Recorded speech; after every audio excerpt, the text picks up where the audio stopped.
અત્યારે ગંગા નદીની અંદર કચ્છી આશ્રમની બરાબર સામે ભરપૂર પૂર આવી રહ્યું છે. તમે જોઈ શકો છો નદીના પ્રવાહમાં ઘણા લોકો ફસાઈ ગયા છે અને અહીંયાની નેવી જે છે એ ભરપૂર મહેનત કરી અને ફસાયેલા લોકોને બચાવી રહી છે. અહીંયાનું જે વહીવટી તંત્ર છે એ ખરેખર અભિનંદનને પાત્ર છે.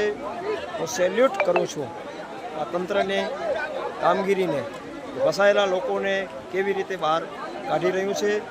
જે પણ લોકો અહીંયા ગંગા કિનારે સ્નાન કરવા માટે આવે છે એ તમામ ભાવિક ભક્તોને નમ્ર વિનંતી કે તમે પાણીના પ્રવાહ જોઈ અને પછી એમાં પડજો. અત્યારે ફસાયેલા લોકોની તમે પરિસ્થિતિ જોઈ શકો છો. આ હરિદ્વારની માં કચ્છી આશ્રમની બરાબર સામેનું સ્થળ છે કે જ્યાંથી ફસાયેલા લોકોને રેસ્ક્યુ દ્વારા બહાર કાઢી લેવામાં આવી રહ્યા છે.